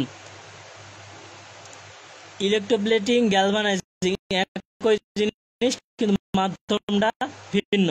তাহলে এখান থেকে পড়বেন তড়িৎ বিশ্লেষণ প্রক্রিয়ার কৌশল বর্ণনা করো অথবা তড়িৎ প্রলেপন প্রক্রিয়া বর্ণনা করো। রচনামূলক একটাই পড়বেন, ঠিক আছে? বুঝতে পারছি আমি 10 নম্বর অধ্যায়ে।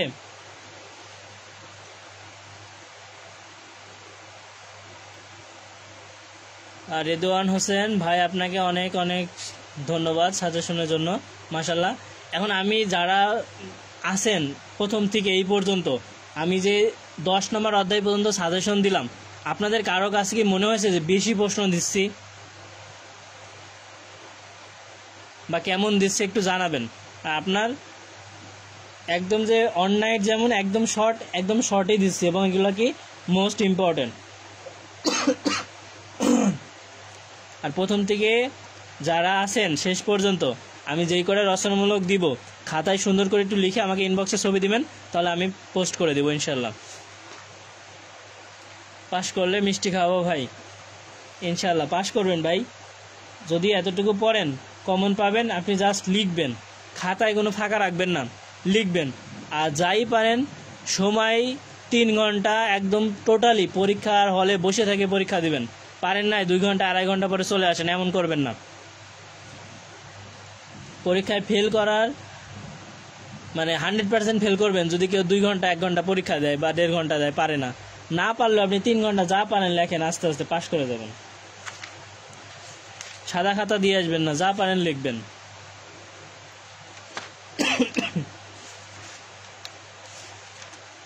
আর এই সাবজেক্ট খুবই ইম্পর্টেন্ট এবং 4 ক্রেডিটের সাবজেক্ট, বুঝতে হবে আপনাকে, ঠিক আছে? 11 নম্বর 10 অধ্যায় পর্যন্ত যারা পড়বেন একদম ক্লিয়ার ভাবে, তারা কিন্তু সবাই পাস করবেন, সমস্যা নাই। 11 অধ্যায়ে আসেন। আর যারা খুবই দুর্বল স্টুডেন্ট, তারা 10 অধ্যায় পর্যন্ত এতটুকুই পড়তে পারেন, এদিকে না আসলেও হবে। কয়েকটা প্রশ্ন দিচ্ছি, তারা দেখতে পারেন। এখান থেকে একটা প্রশ্ন থাকবে, সেটা হলো স্থূল সংকেত বা গাঠনিক সংকেত, যে কোনো একটা থাকবে এখানে। আপনি এখানে পড়তে পারেন হচ্ছে বেনজিনের ইম্পর্টেন্ট C6H6, আর স্থূল সংকেত CH, আর আণবিক সংকেত হচ্ছে C6H6, বেনজিন, বিউটেন আর অ্যাসিটিলিনের। এই 3টা পড়বেন, তাহলে কিন্তু আপনার হবে এখান থেকে, ঠিক আছে? সম্পৃক্ত জৈব যৌগ কাকে বলে, জৈব যৌগটা কিন্তু পড়েন। হ্যাঁ, এটা কিন্তু ভাই হায়ার এডুকেশন HSCর জন্য, হ্যাঁ, আপনি এতক্ষণ যখন পড়লেন, ইম্পর্টেন্ট একটা টপিকস। এবং এইখান থেকে আপনার 100% 11 নম্বর অধ্যায় থেকে 10+ মার্ক থাকবে।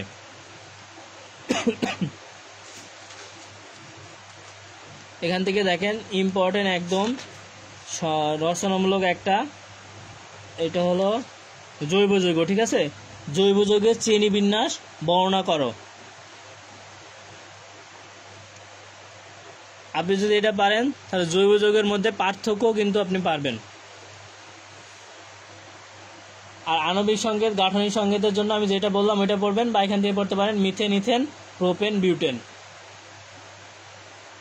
এই অধ্যায়টা কিন্তু মোস্ট ইম্পর্টেন্ট, 11 নম্বর অধ্যায়, 10 মার্ক থাকবে। কেউ বলতে পারেন আমি কোন কোন অধ্যায় বলছি, 10 মার্ক প্লাস থাকবেই। আর এখান থেকে মোস্ট ইম্পর্টেন্ট হচ্ছে রচনামূলক জৈব যৌগের শ্রেণীবিন্যাস করো।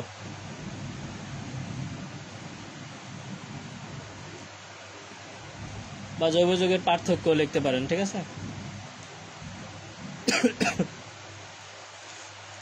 11 নম্বর ওকে। 12 নম্বরে আসেন, ভয় পায়েন না, ঠিক আছে? 12 নম্বরে অতি সংক্ষিপ্তর জন্য একটা ইম্পর্টেন্ট, এইটা মোস্ট ইম্পর্টেন্ট দিবে, ঠিক আছে? ইউপ্যাক, ঠিক আছে? IUPAC, ইউপ্যাকের পূর্ণরূপ কি? International union of pure and applied chemistry, আন্তর্জাতিক ফলিত রসায়ন সংস্থা। মোস্ট ইম্পর্টেন্ট, হাইড্রোকার্বন কাকে বলে? অ্যালকিন, অ্যালকাইন, অ্যালকেন, এই তিনটার পড়বেনি সাধারণ সংকেত, যে কোনো একটা থাকবেই। এখানে আমি যে এখানে বলছি, এখানে আপনার 2 মার্ক শিওর থাকবে এই প্রশ্নের মধ্যে, যেটা আমি বললাম। অ্যালকিন, অ্যালকাইন, অ্যালকেন এর কি সাধারণ সংকেত CnH2n + 2। অ্যালকেন, অ্যালকেন কি CnH2n, অ্যালকাইন কি CnH2n - 2, আর ইউপ্যাক, ইউপ্যাকের পুনরূপ কি international union of pure and applied chemistry. ওকে,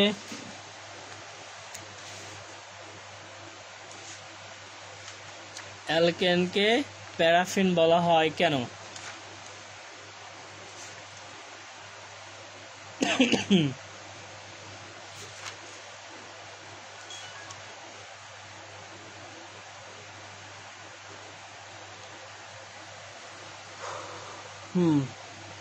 এখানে দিব 12 নম্বর অধ্যায়, এটা রচনামূলক তো থাকবে, ঠিক আছে, অনেক অনেক রচনামূলক। এই জন্য আপনি এখান থেকে পড়তে পারেন, এখান থেকে পড়বেন পরীক্ষাগারে ইথিন প্রস্তুতি, না আরটা কি আছে অ্যালকেন, মিথেন, ইথেন গ্যাস, এটা পড়বেন। পরীক্ষাগারে মিথেন ও ইথেন গ্যাস প্রস্তুতি বর্ণনা করো। হ্যাঁ, একটা প্রশ্ন এখান থেকে পড়বেন। অনেক প্রশ্ন আছে, দেখেন রচনামূলকে দিয়েছে 13টা প্রশ্ন, আপনি এখানে কনফিউজ হয়ে যাবেন কোনটা থেকে কোনটা পড়বেন, ঠিক আছে, ওইটা পড়বেন। আর এখানে আমি যেটা বলছি না, যদি এতটুকু ভালো করে পড়েন তাহলে কিন্তু আপনি পারবেন। এখানে একটা নীতি, দাঁড়ান আমি একটু দেখি, সূর্য আলোকের ওইটা এখানে না কোথায় সামনে আছে, এটা এখানে আছে।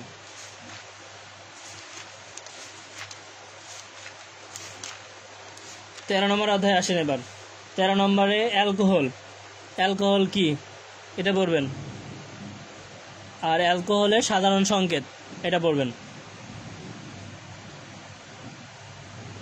প্রাইমারি অ্যালকোহল, সেকেন্ডারি অ্যালকোহল, এটা রচনামূলকে পড়লেই হবে, এটা পড়েন এখান থেকে। Water gas, most important, water gas অতি সংক্ষিপ্তর জন্য। আর হচ্ছে এনজাইম কি, এনজাইম জৈবিক প্রক্রিয়ায় প্রভাবক বা অনুঘটন রূপে ক্রিয়াশীল টারশিয়ারি প্রোটিনকে এনজাইম বলে। এনজাইমটা এখান থেকে দেখবেন। কেমিস্ট্রির এখান থেকে রেকটিফাইড স্পিরিট, এটা এখান থেকে পড়বেন। ওয়াটার গ্যাস, এনজাইম, আর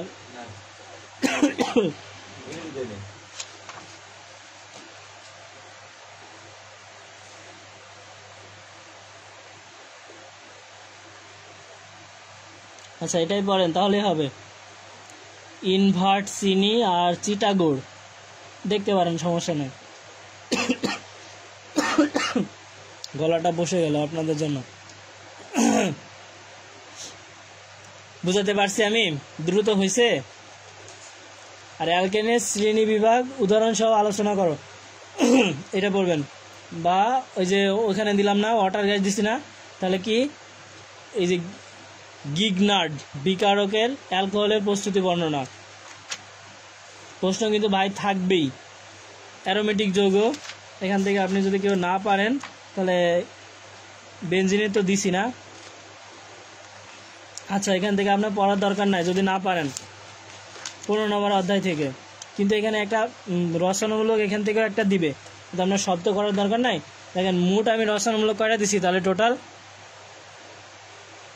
এখান থেকে এটা পড়েন, একটা রচনামূলক পড়েন, আর পড়তে হবে না।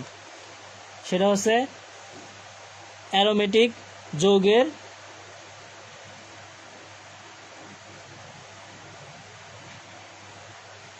হ্যাকেল তত্ত্ব বর্ণনা করো বা ব্যাখ্যা করো, না। আচ্ছা যদি কেউ না পারেন তাহলে বেনজিনের ব্যবহারটা শুধু পড়েন, সহজ আছে, ঠিক আছে। দেখেন আমি যে আপনাকে সাজেশনগুলো দিচ্ছি, সাজেশনের কিন্তু মূল যে ভিত্তি সেটা হলো কি, যেহেতু আমাদের সময় অল্প, সেক্ষেত্রে আমি প্রথমে ভাবতেছি কি কোনগুলো সহজ এবং গুরুত্বপূর্ণ প্রশ্ন, এবং একটা অধ্যায়ে অনেক অনেক প্রশ্ন আছে, কিভাবে আপনি প্রশ্নটা সাজাই পড়লে সহজে লিখতে পারবেন এবং মনে থাকবে, সেই অনুযায়ী কিন্তু সাজেশনটা দিয়েছি। এবং এখান থেকে আপনি যতই পড়ে থাকেন, আজকে যদি ক্লাসটা দেখেন বা সাজেশনটা ফলো করেন, সাজেশনের ক্লাসটা দেখার পরে 1 থেকে 2 ঘন্টা আপনি যদি এটা ভালো করে পড়েন, আর কেউ যদি পারেন 3 থেকে 4 ঘন্টা পড়েন, মিনিমাম বলছি 1 থেকে 2 ঘন্টা ভালো করে পড়েন, সকালে উঠে একবার রিভিজ দেন, আপনি এই বিষয়ে 100% পাস করবেন।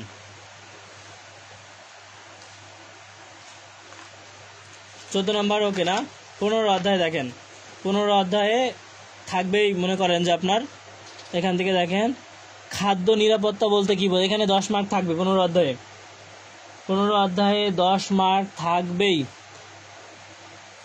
খাদ্য নিরাপত্তা অতি সংগীতে পড়ব ফুড প্রিজারভেটিভ। এটা অর্থ কি? Food preservative. প্রিজারভেটিভ শব্দের অর্থ কি? সংরক্ষণ। ফুড মানে কি? খাদ্য, তাহলে কি খাদ্য সংরক্ষণ, ঠিক আছে।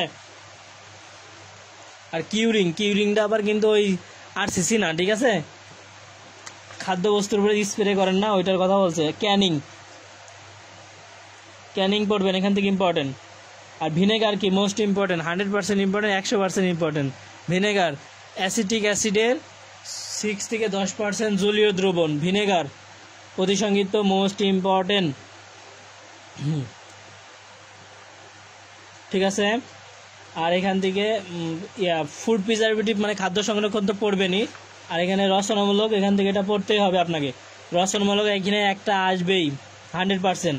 দেখেন আমি আপনাকে যতই বলি, এই যে আম, আনারস, তারপরে আচার বা অন্য ফল যেগুলো আছে, হ্যাঁ, এইগুলা কৌটাজাতকরণ, কৌটাজাতকে কিন্তু আবার আর একটা ভাষাও বলে, সেটা হচ্ছে কি?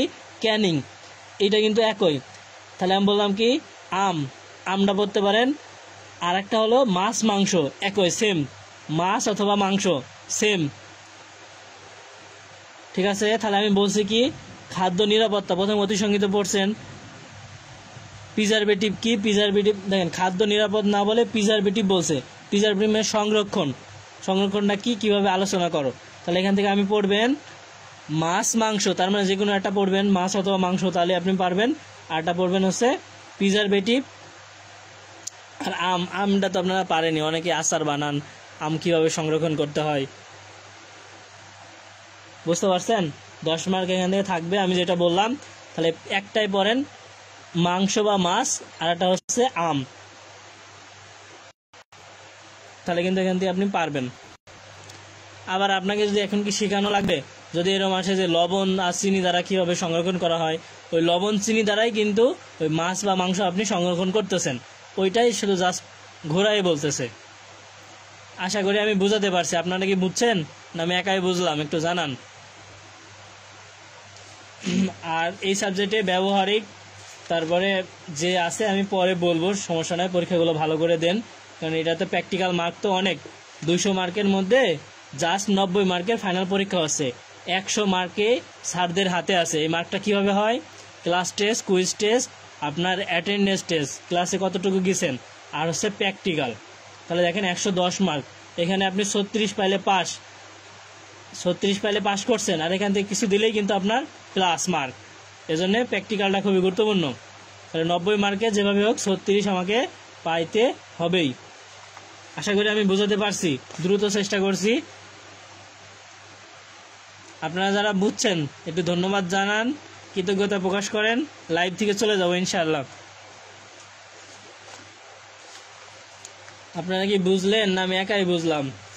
ডায়লগ না, শুধু পড়াশোনা বলেন। আর ও ম্যাথের যে বিষয়টা, ম্যাথটা কি করাই দিব? আচ্ছা, ম্যাথটা আমি একটু করাই দিই, হ্যাঁ, করেন আপনারা একটু কষ্ট করে। ম্যাথ দেওয়ার সম্ভাবনা আছে, হ্যাঁ, এই ম্যাথ বা অণু পরমাণুর হিসাব, ঠিক আছে।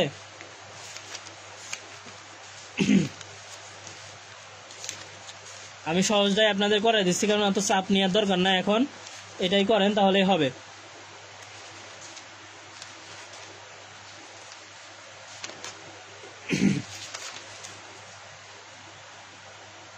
বুঝাতে পারছি আমি?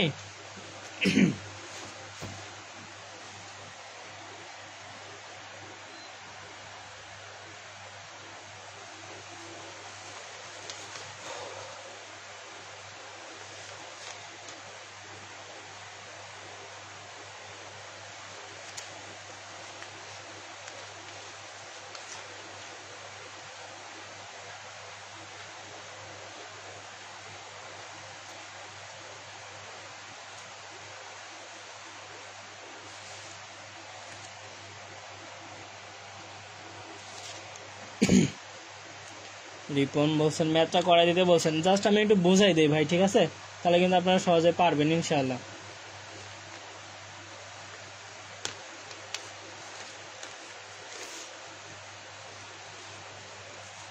ম্যাথটা সহজ তাই আপনাদেরকে বলতেছি, ঠিক আছে? একটু রেসপন্স করেন, যদি বলেন তাহলে আমি একটু বোঝাই দিতেছি।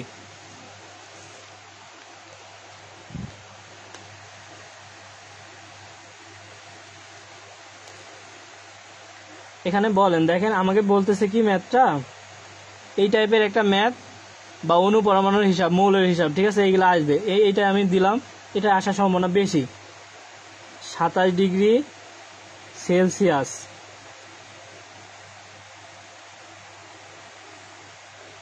তাপমাত্রায় ও 750 মিলিমিটার চাপে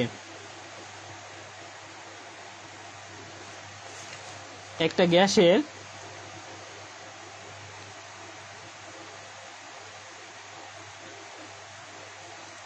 আয়তন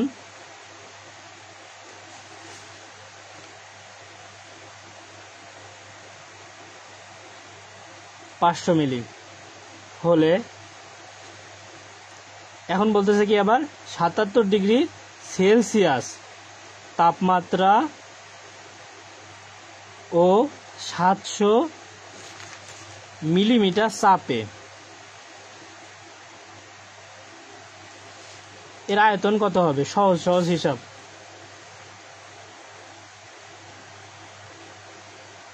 দেখেন ভয় পাওয়ার কিছু না, আমি আপনাকে যেটা বলি এটা জাস্ট একটু বুঝেন, তারপরে ম্যাথ। হ্যাঁ, ম্যাথ দেখে দৌড় দিয়েন না।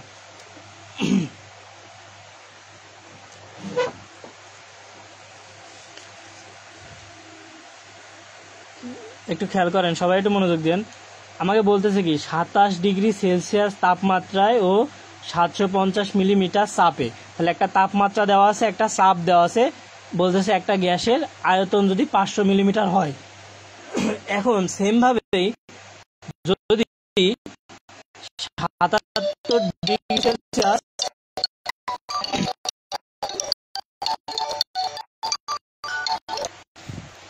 ডিগ্রি সেলসিয়াস 700 মিলিমিটার চাপ হয়, তাহলে এর আয়তনটা কত হবে? তাহলে আমার দেখেন আমাকে ডাটা কিন্তু দিয়েই দিয়েছে।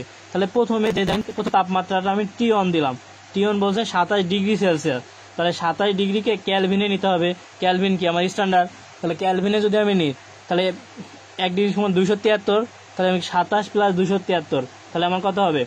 27 273 300 ক্যালভিন। তাহলে প্রথম তাপমাত্রাটা 300 ক্যালভিন, এটা কি বুঝতে পারছেন? চাপটা প্রথম চাপ কি দেওয়া আছে ভাই? পিওন 750 মিলিমিটার চাপ।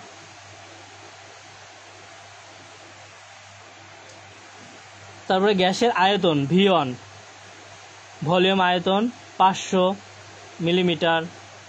এখন আমাকে বলছে আরো দুইটা তাপমাত্রা দিয়ে এর আয়তনটা কত হবে। তাহলে টি টু তাপমাত্রাটা কত দেওয়া আছে? 77 ডিগ্রি সেলসিয়াস, তাহলে 77 প্লাস 273, 77 273 যোগ করলে কত হয়? 77 273 300 350। তাহলে চাইছে কি পরবর্তী যে আয়তনটা কত হবে? আয়তন মানে কি ভাই? V2। তাহলে এখানে দেখেন আপনার সব মান দেওয়া আছে, T1 P1 V1 T2। যে চার্লস এবং বয়েলসের যে সূত্র, সেই সূত্র অনুযায়ী আমরা এই সূত্রটা এখানে বলতে পারি না, সূত্র মুখস্থর আগে এখানে ডাটা দেওয়াই আছে কিন্তু। তাহলে কি আমরা জানি,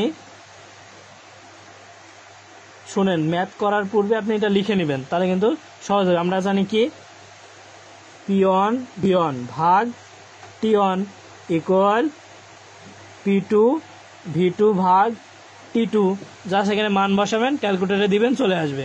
তাহলে আমি দিয়ে দিই P1। হ্যাঁ, P1টা কত? 750।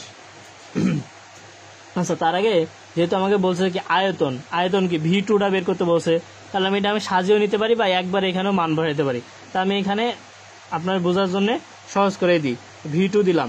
তাহলে দেখেন আমার এই V2কে যদি আমরা এখানে এখন রাখি, তার মানে কি এটা আর গুণ না, তাহলে আমার কি যাচ্ছে?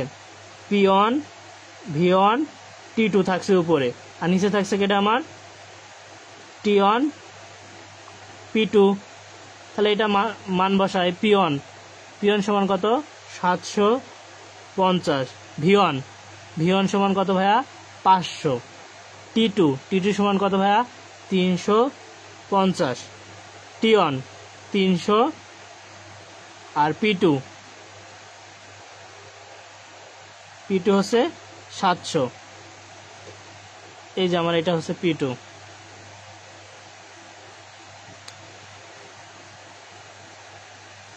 এখন আমি এভাবেও কাটতে পারেন, এভাবেও কেটে দিতে পারেন। এখন আড়াআড়ি গুণ করলেও কিন্তু হবে, ঠিক আছে। 3 না, তাহলে 75, 5 35 আছে এই জায়গায়, আর 3 7 21 আছে। এটা ক্যালকুলেটারে দিলেই আপনার চলে আসবে।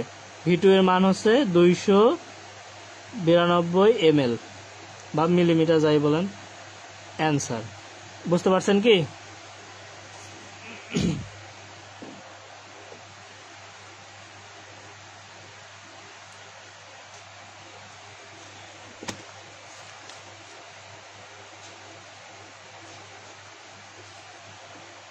আমরা বুঝতে পারছি সবাই? ম্যাথ সম্পর্কে কারো প্রশ্ন আছে?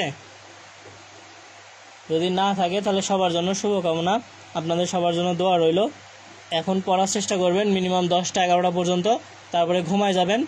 তারপরে সকালে উঠে এটা দেখে, যেহেতু পরীক্ষা 2টার সময়, কিন্তু কেমিস্ট্রি পরীক্ষা কয়টায়? 2টার সময় না? 2টার সময় পরীক্ষা, চলে যাবেন, পরীক্ষা দিয়ে চলে আসবেন, ঠিক আছে?